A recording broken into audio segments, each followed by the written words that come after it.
tell you all about it.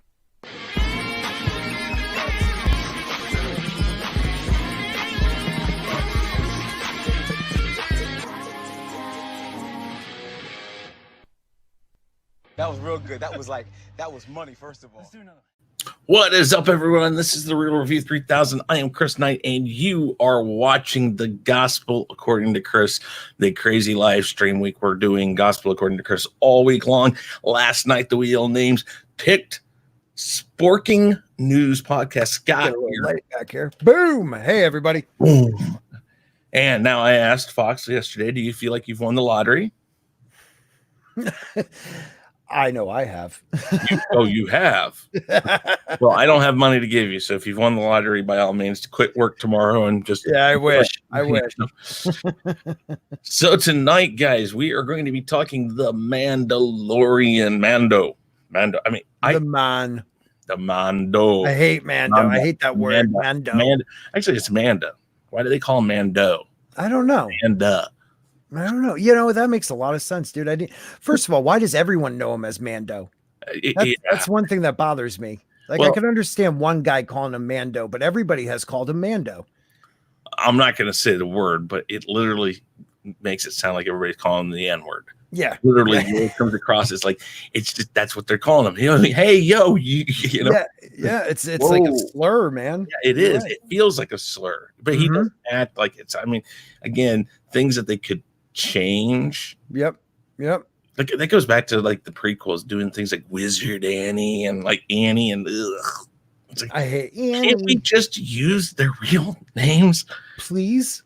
We didn't hear any of that crap in the original trilogy. I just rather have them be like Mandalorian. Like, I'd rather just hear that every time. If we don't know his name, just call him by the full thing. I'd go up and say, "Hey Ben, how you doing?" Nope. Yeah. John. Bobo the clown. Mr. Fat. It's oh God, it's Sideshow Bob. There you go. Just the hair comes flying out of the helmet. You caught me. That's guess that's more like Skeletor, Cobra Commander. Hey, Han Star's in the... Yes, Han Star's in the chat. He is the man. United Comics Universe, UCU, is great guy. Chat. Yes, indeed. He's been coming to my streams lately. I greatly appreciate all you guys coming to the stream. We're going to go ahead and make sure we tweet this out really quick. I replied in here. I retweeted. We're going to see if I can find where the heck I'm at. It's crazy. Maybe people don't want to talk about the Mandalorian tonight. I don't know why, though. I have no clue because, you know, there's something coming out really quick here. Is there? That you would think that people would want to, talk about less. Right. I mean, the way I look at it is tomorrow the Mandalorian comes out. It comes out actually a few days early. So that's kind of exciting. Mm-hmm. You know? Let's do this. But... we'll see. We'll see how this show ends. We got the Deborah Chow directed episode coming up, and I'm excited to see that. So I am too. If you think about it, we talked a lot about the movement of this whole series, and I know you and I are among a few of the people on our Mandalorian Roundtable who are kind of perturbed that we haven't gotten more of a underlying plot. We're getting this, lone man out in the universe flying around with this little baby. Yes. And while some episodes are good, others aren't that great. What we're waiting on is more than just seeing that there are people still after him and Baby Yoda. We want to know who these people are. We want we want something. We want forward progress with Baby Yoda. We want forward progress with the Mandalorian. All these characters that are being done. Yeah. You want forward progress, and you want to kind of get the feeling like you're going somewhere. Right now, if they start to wrap it up this next episode, which I'm not sure if they will or if they won't. Right. If they start to, we're going to kind of feel like if they're heading to something, then why? How do we get here? Because right now we just left the space station. That's all we know. We don't know where he's going. We don't have a map where we can, maybe that's what they should have done an interactive website with this, with he's been here, show a star map, and you like here, and you could be like, oh wait, what if he's going here? Right. What if he's going to Coruscant? What if he's going here? What if he's doing this? It's something. I mean, I felt like even though I wasn't the biggest fan from the beginning, it's still Star Wars and it's still better than what we've gotten. And I am enjoying the world they're trying to create. Yeah. But since episode 3, I feel like there has not been an interwoven world we're in. The story is not interwoven. It's one-offs. Yeah. And I want to know the who, I want to know the what, and the 5 W's. I want to know them all. Is it 5? And who, what, when, where, why. Yeah. And you got that in the first 2 episodes. Those 2 episodes were connected. Yes. And then when they jumped away, there was a reason for it. Yep. The next episode, he was trying to find a place to hide. Great. Wasn't that when he meets? Isn't that when they go to the that's right. Community? That was then 3, right? Yeah. Okay. Yes. Wasn't it? Was that? No, that was after. I can't remember. Oh, no. 1. Okay, so 1, 2, and 3 all work together. 1, he goes to the planet. 2, he's on the planet and leaves. Yep. And 3, he brings it back. So the first 3 were very well done, at least that they made sense one to the next. Cohesive, yeah. And then the 4th one kind of fit because he went away and he's trying to find a place to stop and hide. Yes. Or let the fuzz and heat die down. Exactly. Even though 4 wasn't the greatest episode, it made sense. There were just some problems with it. But then from then on, we have simply been doing the one-off. Help this person. Oh, look, we should have known if he's this experienced of a bounty hunter, he should have known that when they captured the girl on Tatooine, that she was going to tell the idiot, guild or wannabe guild guy that, oh, he's worth money. We should take him in. He should have known this stuff. And they made no reference that he knew, even though you kind of got the feeling when he says, okay, I'll go. Yeah. You get the feeling that he knows that that's going to happen, but he doesn't say it. See, I don't even, well, yeah, I see what you're saying. The Mandalorian, he could have either felt that or I shouldn't be the one walking. I'm the Mandalorian. Yeah, whatever. I mean, something that, again, he right now he's just he's almost like his own slave driver. He's like, I'll beat myself up some more just because, well, I'm going to. Yeah. We don't see any. I mean, again, there's no real character development. And when like I said this last episode, where you kind of got some backstory that he's been a part of this group of hoodlums and stuff. When I said that's backstory, that's thin. Yeah, that's real. But that's the most backstory we've gotten. No, you're right. More than he's just a bounty hunter, or more than he was left on a planet when Mandalorians came and saved him. That's all we know about the guy. Right. And because of that, because we don't have that interwoven story, and I 4, I guess we can add 4, but we don't have the interwoven story that I thought we would have the whole way through. I don't mind that he does these start and finish episodes, but I want that thread going through it, and I want it to be something that we can grab a hold of and be like, oh wow, this is happening. And it's also that they're to me, they're kind of screwing up on the story itself. We have no clue why any of this is happening. We have no clue of his motivation. And people are like, well, wait to the end or wait to the beginning of 2nd season. I've actually had people tell me that I was impatient and this and that, and you need to learn how to.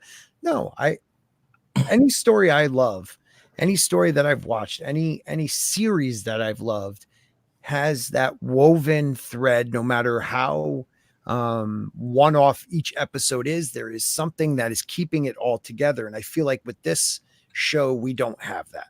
And it bothers me. Yeah. And, I'm with you. I mean, I do believe with Favreau being as pulled in many different directions as he was, that is a product of why we're getting what we're getting. But that doesn't mean the Filoni should have been like, okay, where are you? Well, when you get over here, we'll actually think about this. Right. He should have been like, okay, I'll take the lead this time around. We'll get through this. You do what you got to do, and of course, your name will be on it.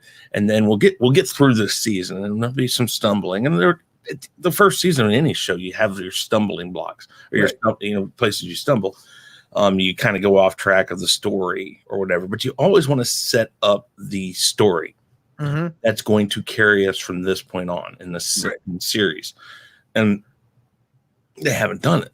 No. I mean, we kind of have an idea. Yeah, the Bounty Hunter Guild's coming after him. They're still after him. So, okay, fine. That's fine. And I guess that's where we're going to get our resolution, is that he's going to either, kill him or get away or what. I don't know. I mean, that's again, we're seeing this setup of the lone gunman is really about as far as we can get with this. Even if we say they're coming after him still, yeah, well, the lone gunman's always chased. That's why he goes from town to town. He's being chased by somebody. Right. Either he's a good guy, but people think he's a bad guy and it's just sheriff chasing after him, or he's like a sheriff that got ran out of his town and he goes and he helps people because he is a good guy, but the bad guy's chasing him from town. Right. We don't know either one it is. We don't have any clue of anything about this guy. Nope. And that's troubling to me. It is, because you have to have, you got to have something. Right now, what we have is a painting that looks pretty. Right. And every episode looks good. There's good things in it. But again, and I've said it, you've said it, a lot of people have said it, it's the Mandalorian. Right. Why is it the Mandalorian right now? You couldn't tell me. I couldn't tell you, because we haven't been given a good answer. Right. You're absolutely. And that's what kills me. It's like, is he in the very first episode, he cuts a guy in half in a doorway for bumping into him. This last episode, these people tried to steal his ship, steal the baby Yoda, leave him in a prison cell on a transport that's going to be probably blown up. And he just knocks them all out and leaves them to live. Like, what? That makes no sense to me. Just so you can set up down the road these guys as people that are going to be chasing him. I just, it feels like if you wanted to do that, you should have done it a better way. Now, Shellback TJC on our panels has mentioned that they did say lone gunman, and I may have just found where they said it. Production of the first Star Wars live action streaming series has begun after the stories of Jango and Boba Fett. Another warrior emerges in the Star Wars universe. The Mandalorian is set after the fall of the Empire, before the emergence of the First Order. We follow the travails of a lone gunfighter in the outer reaches of the galaxy, far from the authority of the New Republic. That's what that one says, and I'm looking to see if I'm going through the old press release. Right. That was October 4th of 2018. Then December, when they said that Pascal was going to do it. I'm looking to see if they actually. But even if he is a lone gunman, that has a connotation. Yeah, but you gotta have a backstory for the lone gunman. Exactly. I mean, I guess we know why he's running, but we still don't know why he doesn't have anywhere to go. Because I mean, again, the Mandalorians went away from where they were hiding. Yep. You would have thought by now he would have said, "Hey guys, where are you?" Because we're under the impression that everything's cool and copacetic back there now. Because and that could have been the interwoven thing. Like he checking in with them, trying to reach where they were supposed to rendezvous. Anything could have wove this together. But what's he doing with the baby Yoda? Is it just now his kid? Well, that's what it feels like. But he keeps trying to leave it. But we got really close. Like I said, I think you even said it too. We got really close to almost finding something out about Baby Yoda, because he kind of baited the damn droid. Yeah, I believe it. And that's fine. But, they keep missing a chance. Yes. And they keep, again, no stakes. We talked about all this stuff. I mean, leave the Mandalorian away. Actually take the kid away from him. He's begging you to do it by leaving it everywhere. Yes. I mean, yes. And I mean, he's not a parent, but he's the world's worst parent right now. He is, man. Yeah, I'll lock you in this thing. And what the hell? Do none of these ships have locks on these doors? Like they could just bump into it and it opens up. Yeah. Like, secret gun chamber. He's like 3 different people have opened it up now. Like, come on. It's like, yeah.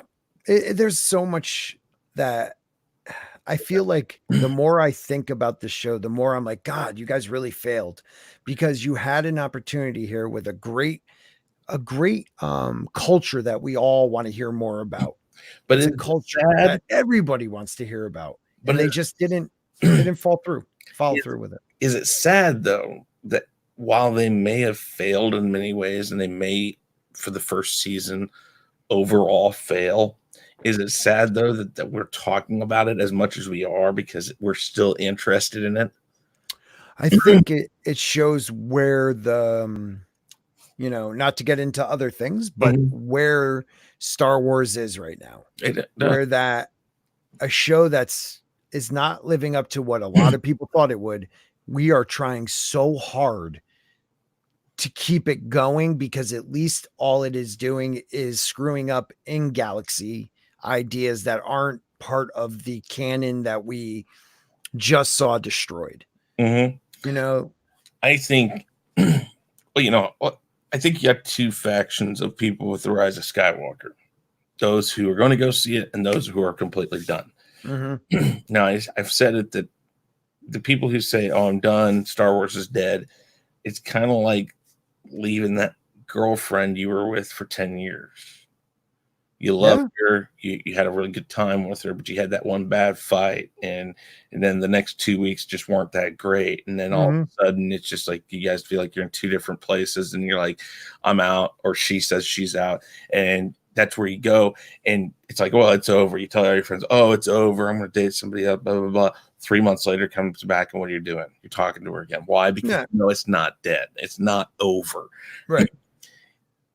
I think a lot of people are saying, oh, I'm done with Star Wars. Forget about it. Listen, if Kennedy gets fired after this, if this really does take the nosedive that it appears it's going to. I mean, this thing just took off yesterday, I think it was. Wasn't that when the one? It just took off yesterday, and it's already having the alarms blaring. Like, nose up. So, I mean, not even Solo, if I remember right, started to tank that quick. Solo was more of a shock tank. Yeah. It was like that weekend, everyone was just, well, there was a small group of people that said boycott it, but it was more of a holy cow. No one just wanted to go see it. No, it was not the mass appeal, but that's because they didn't really, there was no, I don't know, when you see turmoil, and I think that's the problem that they have with this one, you didn't hear turmoil with The Last Jedi. Right. You didn't hear turmoil with The Force Awakens. Right. All we have gotten for the past 6 months is this is a shit show. Yeah. Yeah. And now you have actors and the director coming out and bashing, and they are bashing in their own way, the previous film to try to save this film. There's trouble in paradise. No, yeah, absolutely. And I think that with that said, that,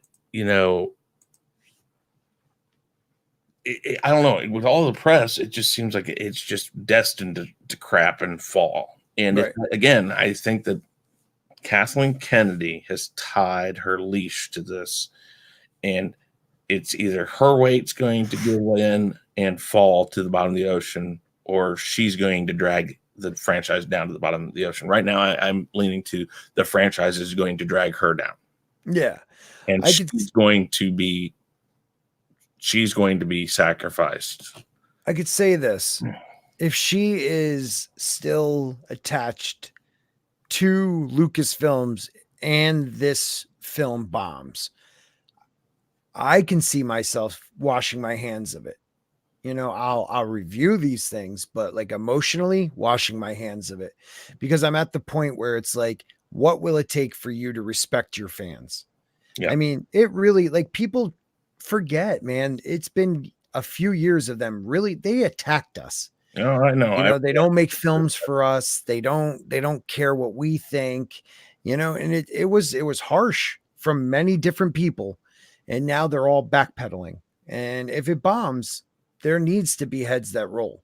Well, you know? and no, there needs to be a head that the rolls. head. The head, yes.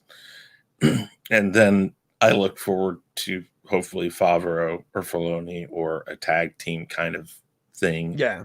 Again, I've talked about how I think maybe Feige's going to go and do be in charge of the three different things, you know, the Pixar. Yep, Marvel, I've said that too. Yeah. And Lucasfilm, I think he'll be the umbrella over all of it. Mm-hmm. Still focus on Marvel, but kind of be like, yeah, you're going the right direction. No, that's not the right direction. Even if he doesn't understand Star Wars, I just don't see Feige taking on Star Wars, like directly taking on Star Wars. I said I don't know if they have a position, but I could see them creating a position where he's in charge of movies and TV of Disney, like just takes it all over, you know, because he is the golden child right now. And then you got Filoni and Favreau, who also are. So you get those guys working on it, you know, that we might have a date, you know, we might just meet for coffee and see how things go. You know, get that relationship start rolling again. I don't know. Right now, it is horrible, though. Yeah, I kind of hope, and I've said this before, I kind of hope that if they take over, they're just going to bite the bullet and say, we're just bringing back canon to be the EU too, and we'll suffer the consequences of what has been done in the three movies. Right. Because if you think about it, The Force Awakens kind of screws with canon, kind of. Not nearly as much as it continues to go on. Rogue One doesn't really mess with canon.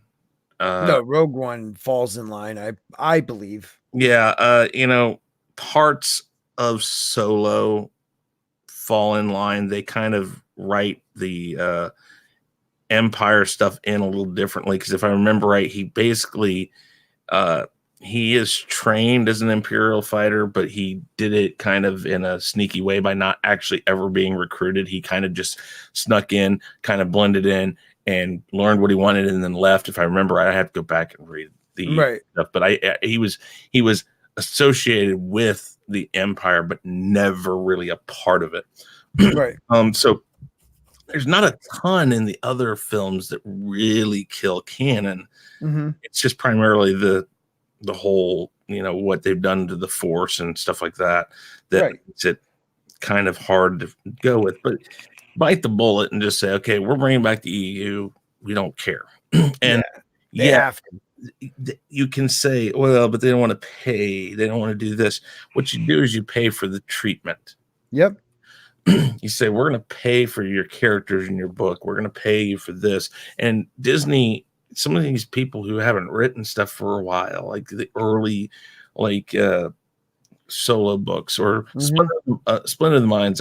Is it Splinter of the Mind's Eye? Isn't that what it was? You got me on that. Hold on. I'm just getting into the EU, really. Sorry, I'm looking this up. No, do your thing. You know, I kind of feel like The Force Awakens did step on canon. It does. Just, I'm not sure if it's, I don't know. I think if they had stopped there and brought back the EU, that they could have righted the ship enough. Right. But as time goes on, it just becomes worse and worse and worse. Let's see.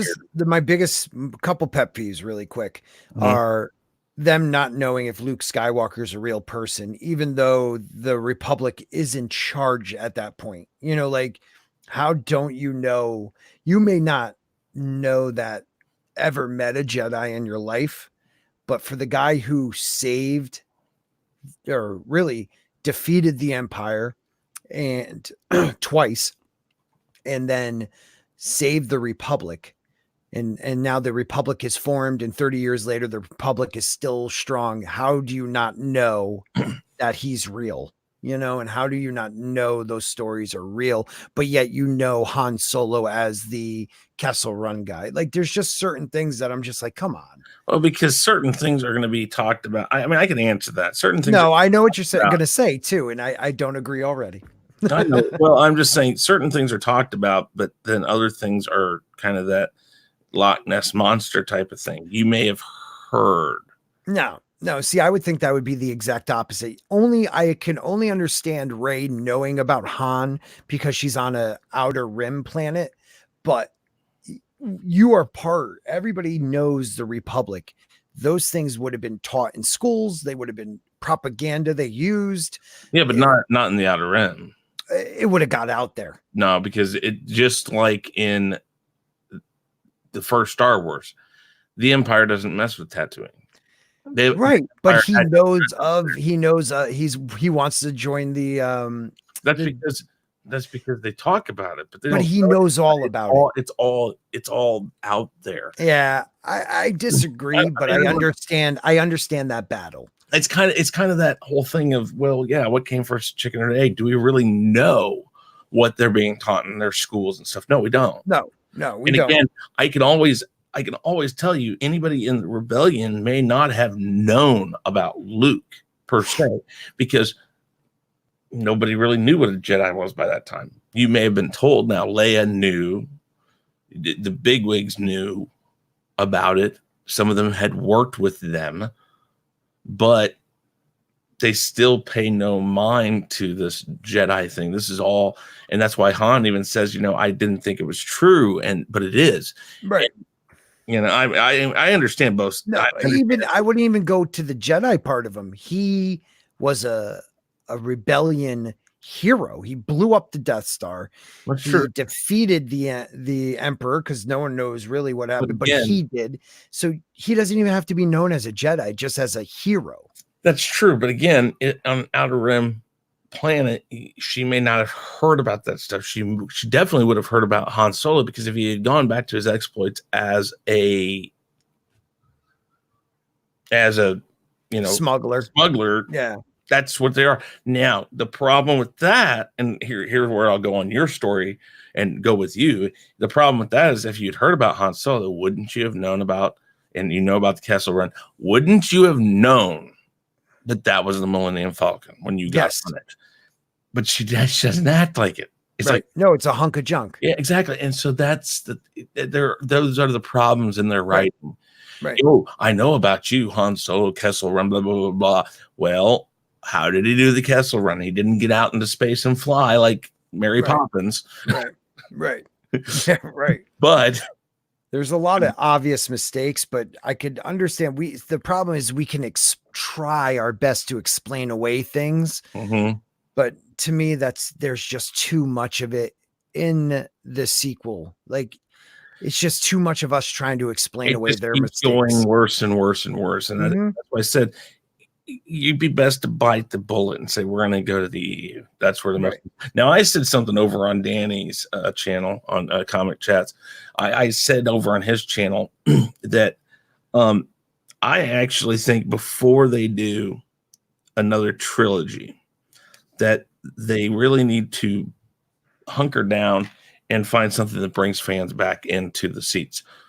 I said, let's do a Darth Vader movie. Let's get it out of the way. I want to see Darth Vader like we saw in Rogue One. Mm-hmm. Let's get this out of the way. Let's go from Revenge of the Sith to A New Hope, or to that moment in Rogue One. Rogue One, yeah. Well, even if they just do, I mean, we have fan films coming out. Mm-hmm. Didn't you guys do a review of the one where it's like after Order 66, where they're going around hunting? Yeah, that would be dope to see. It would, but I want to see something that's really focused on him and what's going on. No, but that's what I'm talking. Just him going around fighting Jedi that lived, but also coming to terms that he is Vader. Mm-hmm. And then what I said is, you start with that, and then I came up with 2 series. Originally, it was just 1 series that you put on Disney Plus. But as soon as you do Darth Vader, the movie, you bring out the Old Republic. That's the movie. Oh yeah, of course. That's the trilogy they should go to next. Now with the Old Republic, you start. Then in between there, the 3 years, go back to 3 years in between each movie. Mm-hmm. In between 3 years, you have anywhere from, depending on how long it takes them to release The Mandalorian. I would go on a Mandalorian schedule, maybe a few more episodes. But between that and that, you have 2 series, one called Sith and one called Jedi. You show, one season is going to show you a Sith, a famous Sith Lord, or, a dark force user. And then the Jedi would be the same thing on there. So maybe we get a season of Yoda, maybe. Mm-hmm. Qui-Gon, the ones we want to see, Mace Windu. You get to see who they were outside of the Jedi Council, how they were trained, whatever, bring it up, just a broad stroke of who they are. And then you could have crossovers. Yeah, the 2 series, because they fought each other. Yeah, and that ties into the Old Republic. And now you brought 3 things together to tie us together and hold tight. And you start to build back the EU.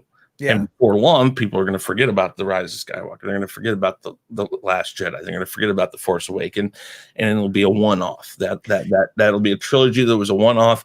And the Skywalker saga ended with the Return of the Jedi. Yeah. Now you kind of made me just think of something the way you just put that, but I would put a little spin on it and tell me what you think. So you do the Sith, you do the Jedi, but you do it this way. You ever see the movies?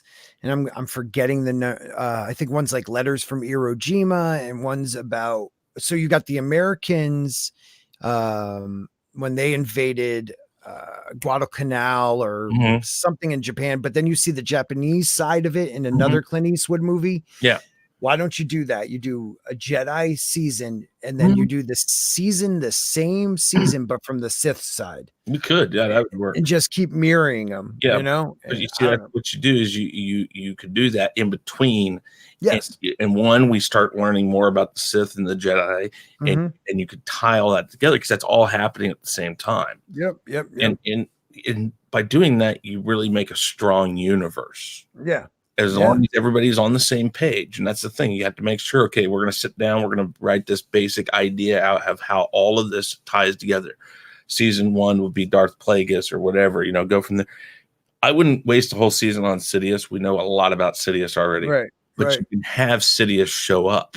Well, with Plagueis, I mean, you can have him as you could do that. Yeah. I mean, there's so much potential in something like that. Yeah. No. I mean, there is a lot of potential in that now, and you would work backwards. You're saying? I would work forward with the Old Republic movies. Okay. Not in exact time frame of the Old Republic movies, but we know what happens during the Republic movies. So when we show the first one, let's say the first season is Darth Plagueis, and it's about him.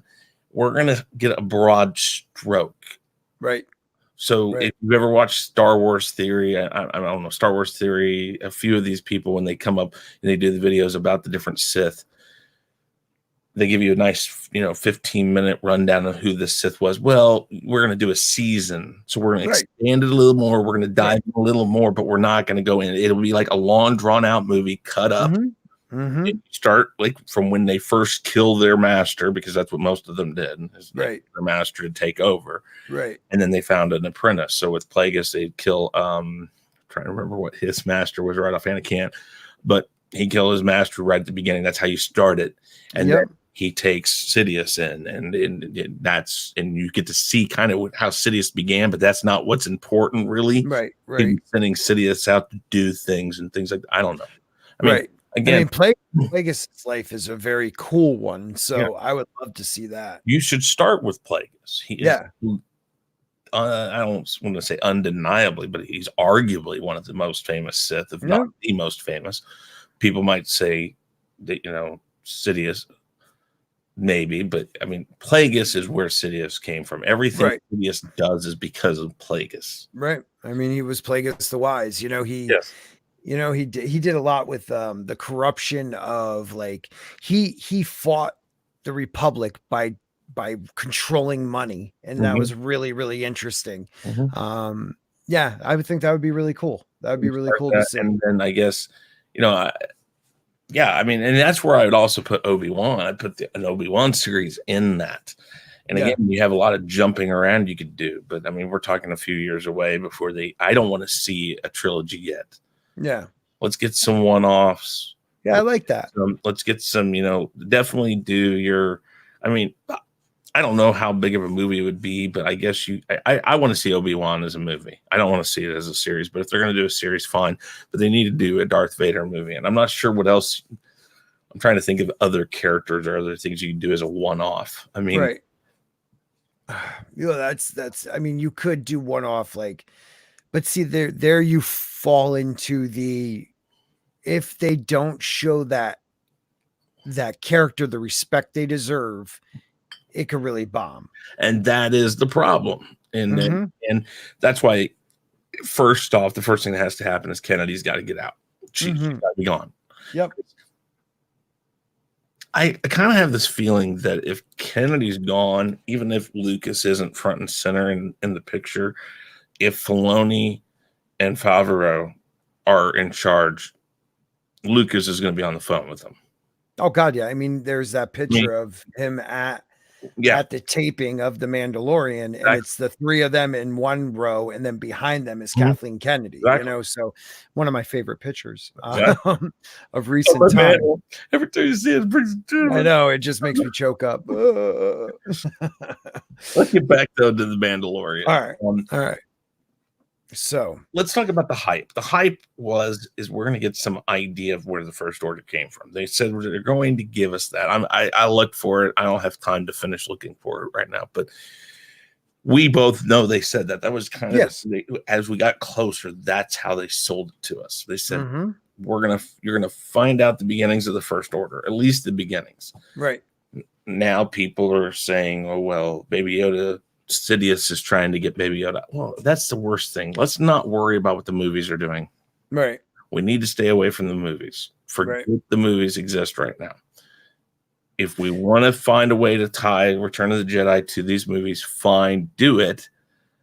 But those movies are way far ahead from where we're at right now in this universe.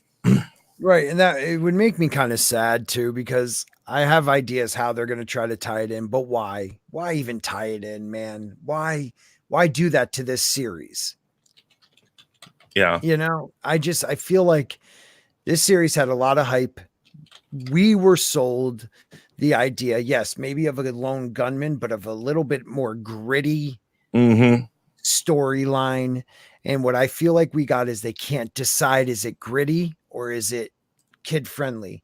It could be a little bit of both, but again, I go back to he cut a guy in half in the first episode for bumping into him, but he leaves these guys who just locked him up to die and steal his ship and his Baby Yoda, and he leaves them to live.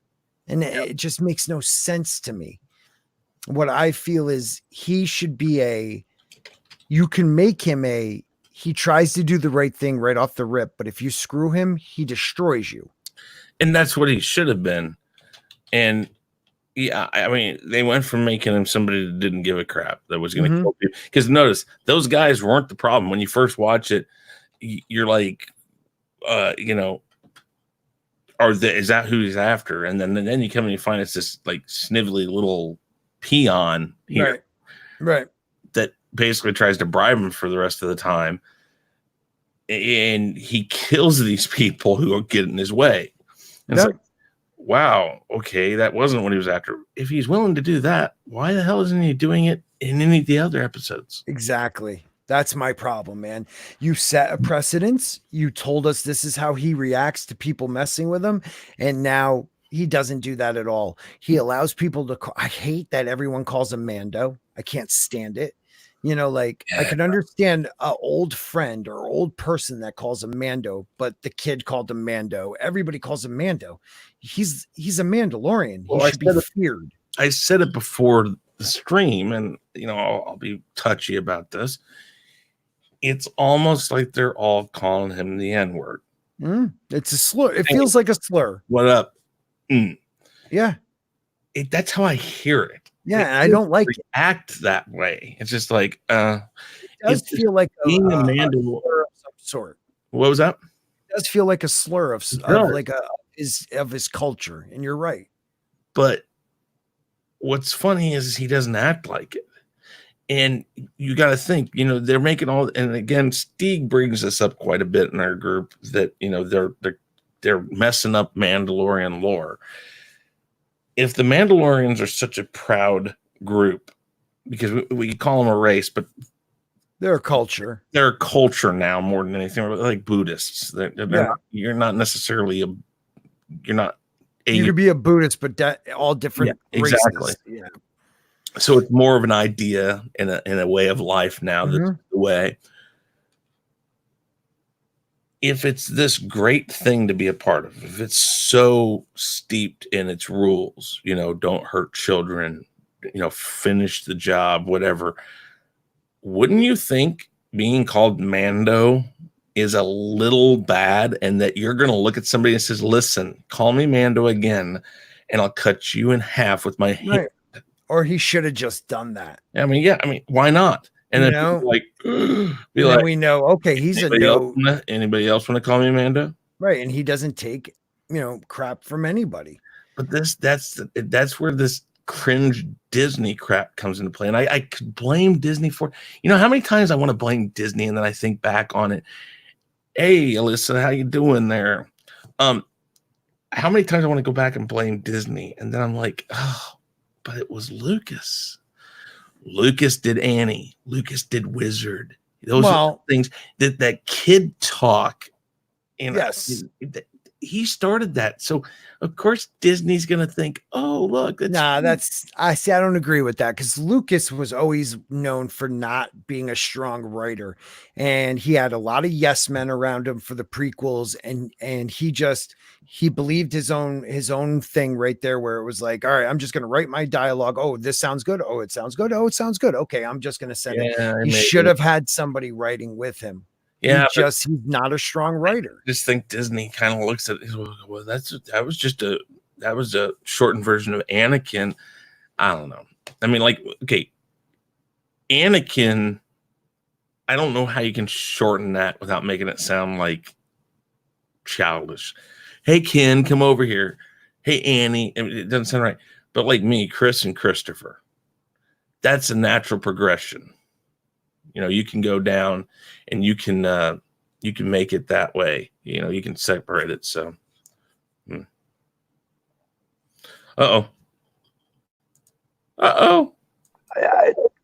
lost power. You talked about that. Yes, I did. We're having an ice storm in the area where I live. I just lost power. So yeah, I'm shocked it happened at that moment though. That's pretty funny. But I think the Anakin thing, you could separate those, and it always sounds childish. Annie, Ken, whatever you want to call it. Right. Anakin is fine for a child. Right. He's not a child. No, well, I mean, when he in the first. Oh, when he was little. Okay, I got you. And then of course Jar Jar calls him Annie. Yeah. Again, that was for children, and I. Disney picked up too much. That's where people like Disney and some of these other people out there say it's for kids. It's this, it's that. Right. Let's get one thing straight. It's not for kids, and it's not for kids. Right. Not for adults, and it's not for adults. The Force isn't female, and it's not male. It's the Force. It's exactly. We have to understand these things. If we force it to go any one direction, then it loses its whole purpose. Right. Star Wars is a very yin and yang, night, day, beginning, end. Think of all the opposites. It's all of that. But the reason why it works is because those opposites are an equal. And it's all about that. It's about, and if you think about it, when it comes to the Force, good and bad. That's what Star Wars is, good and bad. It is a hero's journey always. And if we're getting a hero's journey from the Mandalorian, you have to, in this first season, keep him Han Solo. Yeah. I'm going to kill it. I don't care. I'm going to shoot first. I thought that's what we were gonna get, and then this intro of Baby Yoda was gonna be like the thing that slowly wakes him up to his softer side, and that he just instantaneously, almost instantaneously, man. He put his finger out, and I was like, "Oh, here we go." Mm-hmm. Ridiculous, man. I think that, I mean, I'm gonna watch the rest of the season. Of course, I'm gonna barring some crazy disaster and crazy just mailing it in. Right. I'm gonna watch season 2. Oh, me too. You know what? Look, they got to pull it out.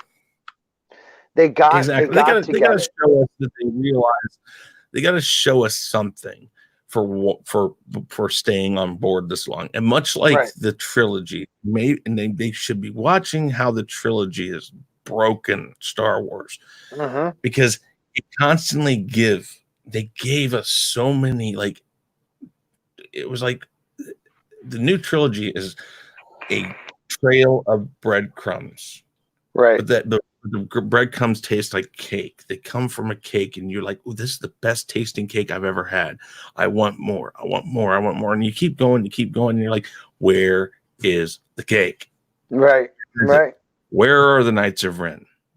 Right. Why did you make it seem like Finn was the last Jedi? Or why did you make it look like Finn was more of going to be the Jedi or whatever? Why did you kill off our legacy characters so quick? Why did you do this? Why did you do that? Why? What made Luke do what Luke did? Where's Luke been in the past 30 years?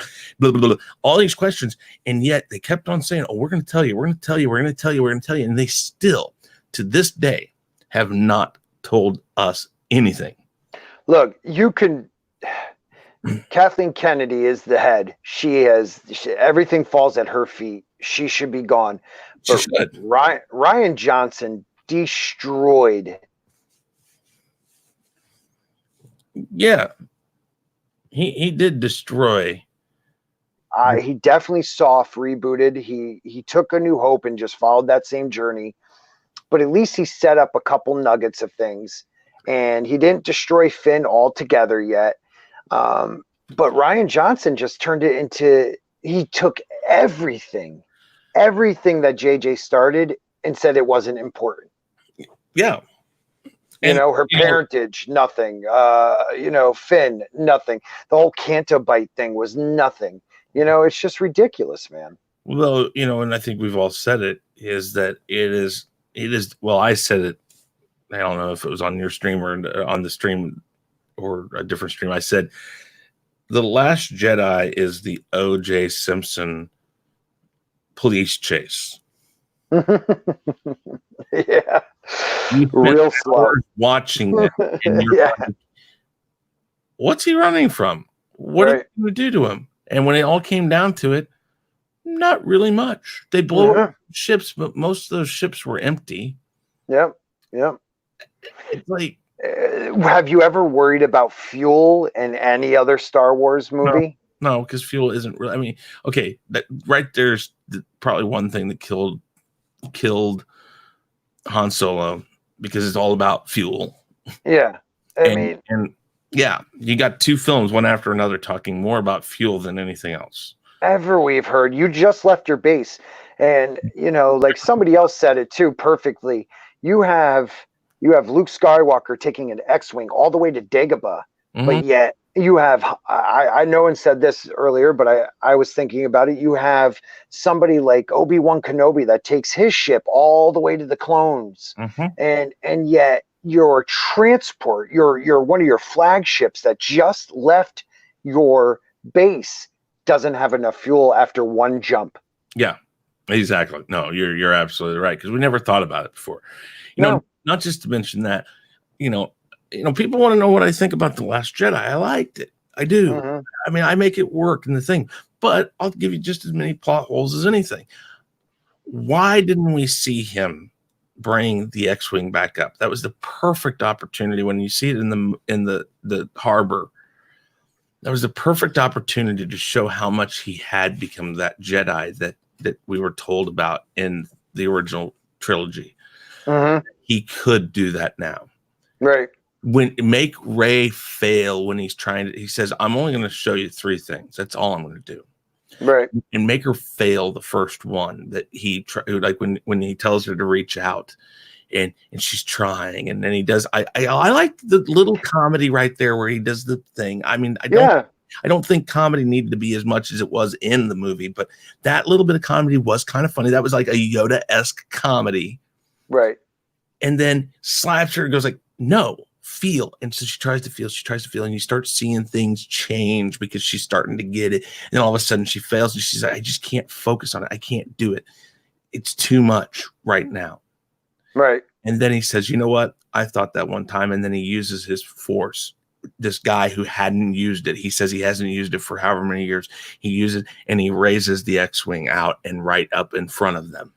Right. You could have done that because they could have done a lot. They could have done a lot, but yeah, that would have been awesome. They could have had it that he didn't force project himself, that he actually went there and sacrificed himself. I thought when they left Octoon, I thought that the next scene we saw him in, he was going to come flying in that damn X-Wing right there on that field and just drop down, get out, and say, it ends here. Yeah. And if you let Kylo kill him like Obi-Wan, fine. Yeah. That's okay. Because at least then you can see, okay, he killed Snoke. Okay, let's just let that happen. Let's let that go. That happens in the movie. He kills Snoke and then he kills Luke. Okay, this guy's kind of becoming badass. Something in him. And again, what does it hurt to have Rey fail at something? She needed to. She did. And she is an untrained Force user, and I'll give her that. She's a Force user in The Force Awakens. Yeah. She picks up a lightsaber for the first time, yet Finn, who has been trained in battle, who has been trained in hand-to-hand combat, who has been probably trained in using weapons, got destroyed by him. Yeah. But she is able to harness the Force and school him. Right there, he could never be the big bad. And yeah, that's the thing. And I kind of wonder if they're not going to switch the roles and make her completely midichlorian, Palpatine Mater type stuff. Yeah. Do the reverse of Anakin and have Kylo come and take care of her, which I'd be fine. I mean, I don't have anything against Daisy Ridley, but I'd be fine to see Kylo Ren killed off Rey. Right. That's fine. But again, these are theories I have. Don't tell me if I'm right or wrong with what people are saying. I'm not going to tell you. I know. I'm just saying. But with The Mandalorian, we got to really see something here in these next 2 episodes. And I know we keep on saying it on the round table. We keep on saying we got to get somewhere. I guess I'd feel better if I heard Chow was doing the last 2 episodes, because then I would be like, okay, they're connected for sure. Right, because Taika Waititi also, people love him because of Ragnarok. He, to me, he's a troll. He's attacked the fandom also. Yes, yeah. And I am not a fan of his. So I really hope he hits a home run, because if not, I'm going to really hate this show, I think. That's the problem. It's like, you know what? Show people that the next 2 episodes are a continuation from one to the next, that we're actually connecting them. I can't remember who did the first 2. If it was Filoni did the first one. I don't remember who did the second one. I think each person got 2. I'm looking here. Deborah Chow is directing 2 episodes, the first woman to have ever directed live action Star Wars. Oh God, no. Well, her response to that was, I don't want to be known as a great female Star Wars director. I just want to be known as a great Star Wars director. So I respect that. The first thing I read after that, Rian Johnson wants to direct an episode of The Mandalorian. Yeah, and he already gave away stuff in the 2nd season just because he's an ass. I know. I did a video on it. Check it out, people. Yep. Do check that out. Let's see here. I guess we're not going to see this. Chapter 1, directed by Dave Filoni. Chapter 2 was Rick Famuyiwa. Yeah, he just did the last one. Yeah, Deborah Chow was 3.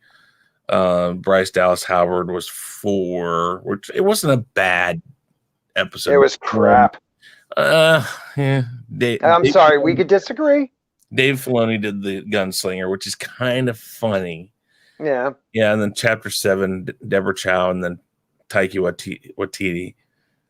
Why? Why even give him one? Because he's not doing a.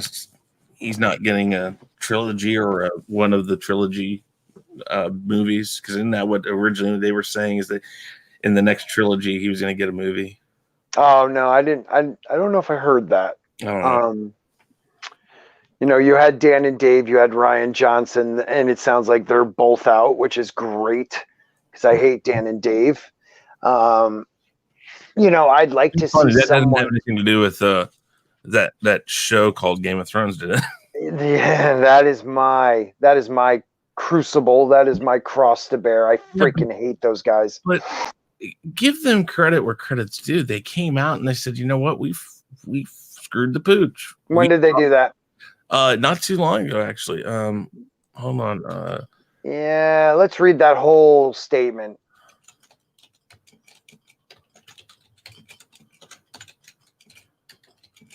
People are still blaming the fans from that cast.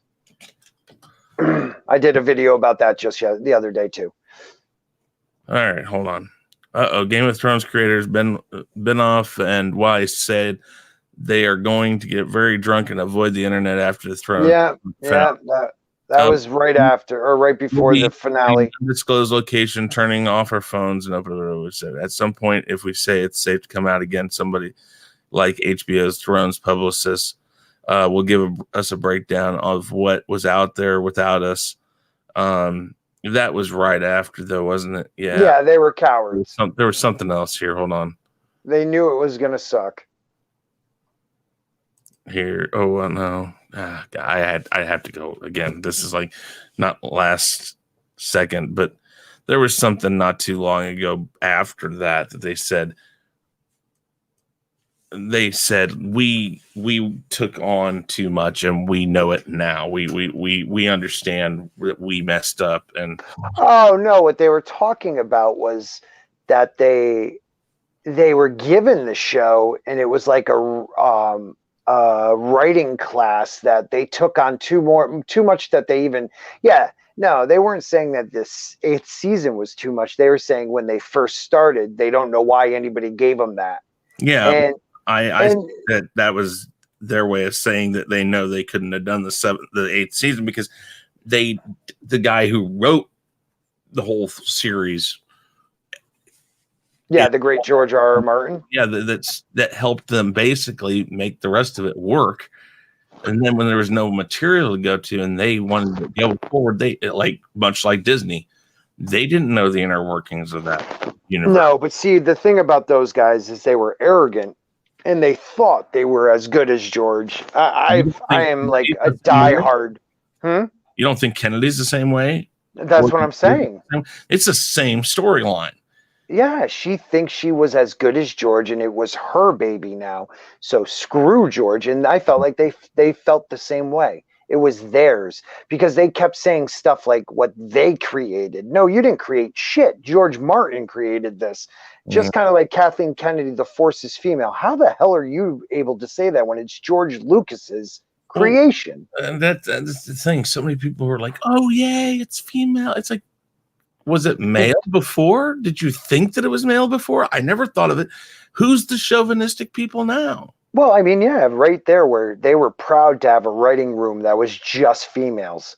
Like, how is that not sexist? Exactly. You know? But you can't say that. No. You know.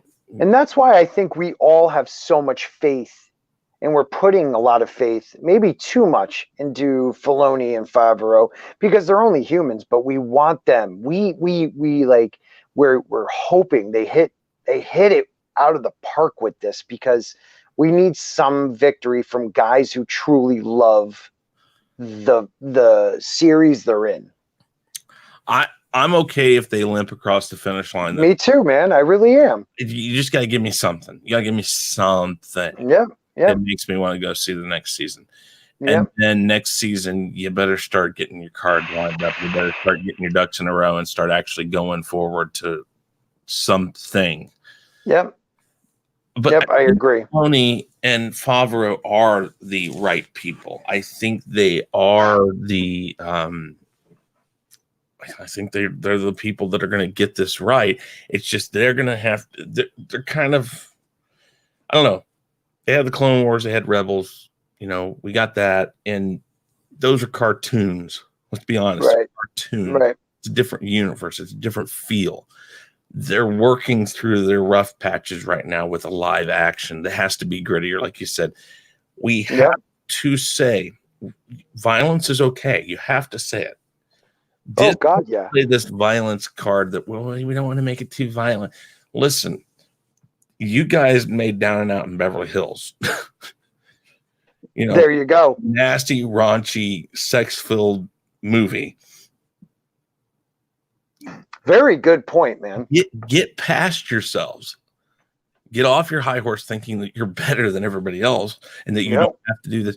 You don't have to, but this treatment deserves it. It deserves a little darker, a little more violent, and you don't have to show things. Right? We said it in the last roundtable. Blue goo on the camera will do just fine. You're right. Right. Just something. Seeing what's going on. Also, in that last episode, I didn't need to see any of them killed. But I didn't need to see any of them survive. Exactly. I thought they were all dead. I thought same here. And then you same here. No, they're all alive. Well, what's the point of that? Why show us that? What does that do for us? Nothing. Exactly. Okay, there's no stakes.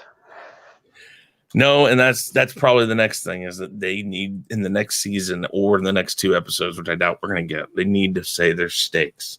Yes. If Baby Yoda is going to continue with him, Baby Yoda is going to have to be taken for at least an episode. Yes. A whole episode. They're going to have to be separated. Or die. That would be fantastic. You heard it here. Scott is Baby Yoda. Not that he makes it it's not like I don't hide it. I want that thing dead. Hey, I got something to tell you. I want Baby Yoda to die. Those are my feelings. I'm sticking to them since the second I saw that little son of a gun. All I saw was dollar signs for Disney, so they're going to protect that thing. They're going to protect that thing. Well, guys, let's spin that wheel. I want to see.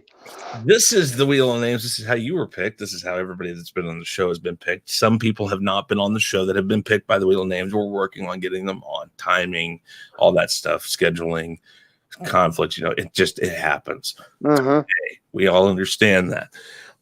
But the Wheel of Names speaks.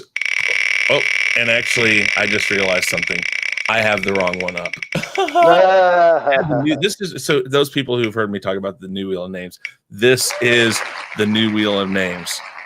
So everybody that's been on the show, this actually, we can look at this real quick. This is everybody that's been on the show. We've had quite a few people on here. Wow. And then you think about it and you're like, let's see here. We'll go to Wheel of Names, and there's a lot of people on there. Yeah, man. So there's, we've had a lot of people. So here, this is the Wheel of Names right here, and we're going to go ahead and do this. Round and round and round it goes. There it goes. Who do you think? Anyone? But I was hoping. Oh, look at that. EBJ. Well, he'll be glad to know that because he wanted to get me on a stream, and I think we're doing a stream on Monday, so I'll be on his channel early Monday, I think, and then he'll be on my channel late Monday if he can make it. Because his time, he's in the other side of the world. So again, you gotta kind of see how that goes. Right. Okay, guys. With that said, anything else you want to say? Go ahead and tell everybody where they can find you, what you're about, all that good stuff. Yeah, well, you can check out the Sporking News podcast on YouTube, and you can find me on Twitter, Instagram, and Facebook, mostly Twitter, though. And tomorrow night on the great author Stephen Walton's channel at 7 p.m. Eastern Standard Time, we have the Fourth Wave live stream, and you're going to want to catch it. Indeed. Check that out because it's a really good time. You guys talk about a lot of good stuff there. And then you guys also do the late showing of it. The after hours thing. Yeah, the after hours. So a couple of the guys on the West Coast, like Final Death Star and Bear, and then they'll add a couple extra people that are friends of the Fourth Wave. And they do that late in the evening, early morning. I think it's at 10 o'clock they start for me, and I'm on there every once in a great while. Yeah, it's a good time. Yeah, but a great time. But hey, Scott, thank you very much for being on here. It was great to have you. Yeah, man. Yeah, sorry about the technical difficulty. I was on, if you know who Hoff Solo is.